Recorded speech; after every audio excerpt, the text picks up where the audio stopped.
एक बॉडी ले ली है, समतल पटल ले लिया है, एक प्लेन ले लिया है अपना। देखिए बॉडी का, द्रव्यमान का यानी कि पिंड का कोई आकार नहीं होता है, कैसा भी हो सकता है। अब यहाँ त्रिविमीय जो है, थ्री डायमेंशनल व्यू इसका शो कर दिया यहाँ पर। ये आपके पास एक्सिस शो कर दो, एक्स हो गया, वाई हो गया, ये ओ ओरिजिन, कैपिटल एम क्या है, इस पिंड का द्रव्यमान। अब ये जो बॉडी बनी हुई है ना पिंड, ये बॉडी एक्स अक्ष के परितः भी घूम सकती है, वाई के परितः भी घूम सकती है, और वाई के उसके जेड के परितः, तीनों अक्षों के परितः घूम सकती है कि नहीं। जैसे मान ले जाए ये थ्री डायमेंशनल है, ये चाक कोई पार्टिकल है, इस चाक को आप यहां पर भी घुमा सकते हैं, इसके आसपास भी, और इसके यानी कि ये जो बॉडी है, ये बॉडी इन तीनों एक्सिस में सबके अराउंड रोटेशनल मोशन कर सकती है। ठीक है, यहां पर तो क्या बोला गया है कि इस पिंड का या बॉडी का एक समतल पटल है, समतल पटल जैसे मान लीजिए ये कोई वस्तु है इस प्रकार से थ्री डायमेंशनल, तो इसको आप यूं रखोगे तो कोई समतल पटल नहीं रहेगा, नीचे का धरातल जिसे बोले अपन। तो किसी समतल पटल के लंबवत, तो अभी फिलहाल लंबवत कौन सा हो गया, वाई, नहीं ये वाला, ठीक है, ऐसे रखोगे तो ये वाला, ऐसे रखोगे तो वाई, और ऐसे रखोगे तो ये वाला। समझ रहे हैं क्या। तो यहां पर हम इसको कौन सा मान रहे हैं, जेड वाला लंबवत अक्ष है। तो किसी समतल पटल के लंबवत अक्ष के परितः पिंड का जड़त्व आघूर्ण यानी कि आई जेड अन्य दो लंबवत अक्षों के जड़त्व आघूर्णों के योग के बराबर होगा। सीधी सिंपल बात है। ये मान लीजिए इस प्रकार से आपने देखा है कि किसी समतल पटल में किसी लंबवत अक्ष के परितः, ये लंबवत अक्ष है ना, इसका जड़त्व आघूर्ण इन दोनों के बराबर है, और अगर ये लंबवत है तो इसका जड़त्व आघूर्ण इन दोनों के बराबर है, और अगर ये लंबवत है तो इसका जड़त्व आघूर्ण जो है इन दोनों के बराबर है। ठीक है, यानी कि कोई भी एक प्लेन सरफेस है, उस प्लेन सरफेस में एक परपेंडिकुलर जो एक्सिस है उसके अराउंड जो आपके पास मोमेंटम ऑफ इनर्शिया है, this momentum of inertia is the sum of moment of inertia of other two perpendicular axis. ठीक है, ये दो और जो होंगे उनके योग के बराबर हो जाएगा, ये वाली चीज। सिंपल डेफिनेशन इसकी, ज्यादा नहीं। यहां पर क्या कर रहे हैं आप कि ये पार्टिकल हो गया। अब इस पार्टिकल का जेड वाले अक्ष से जो डिस्टेंस है वो कितना मान लिया उन्होंने, आर। इस वाई वाले अक्ष से कितना मान लिया, एक्स। ये अपने को जरूरत ऐसी है इसलिए अपने लिखा। दूरी तो कुछ भी मान सकते हैं, अरे दूरी तो आप काई से भी शो कर सकते हैं। और इस एक्स अक्ष से जो डिस्टेंस है वो हमने वाई एज्यूम कर ली है। इसको नॉमिनेट कर दो ए और बी।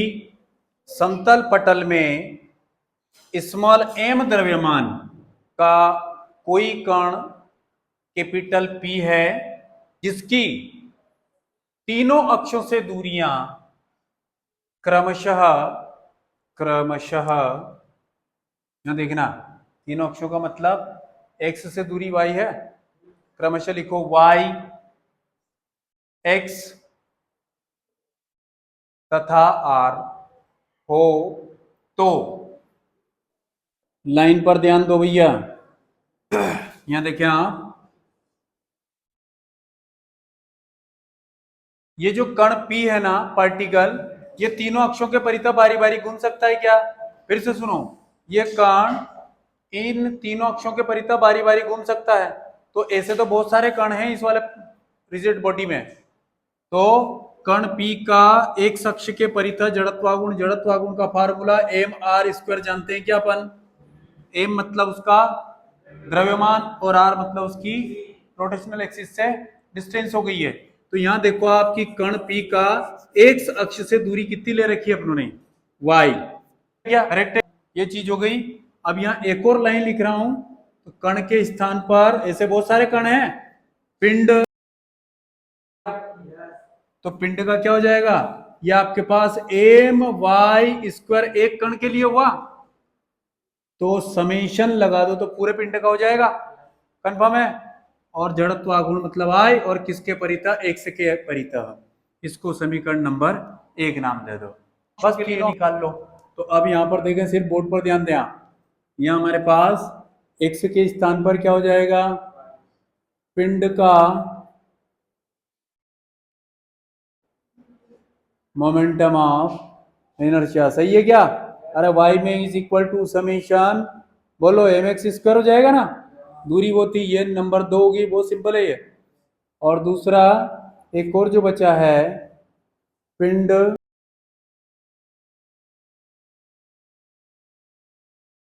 यहां पर जो अपने 3 डायमेंशनल व्यू बना हुआ है, इसमें अब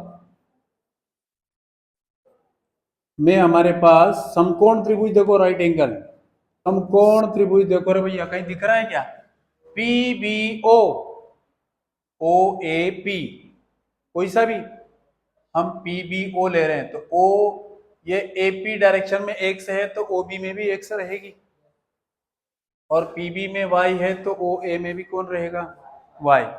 समकोण त्रिभुज पी बी ओ में आप यहां पर पाइथागोरस थ्योरम अप्लाई कर दो, ठीक है।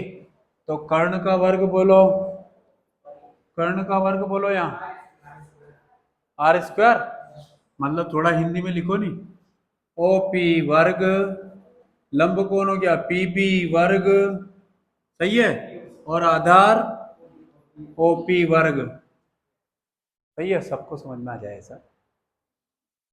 बस अब वैल्यू पुट कर दो, सही है राजवीर।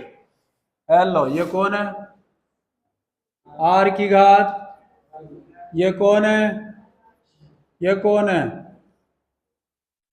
सही है क्या। तो दोनों तरफ, दोनों तरफ क्या कर रहे हैं, समेशन एम का, ये हमें चाहिए इसलिए, कोई नियम नहीं है।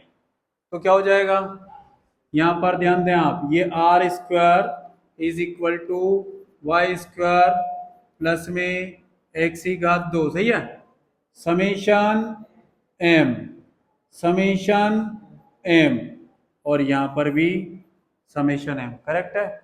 समीकरण 1 और 2 3 देखो आप, 1 2 3 से क्या लिख सकते हैं इनके स्थान पर, ठीक है ना, मान रखो। तो simple I Z is equal to I X plus में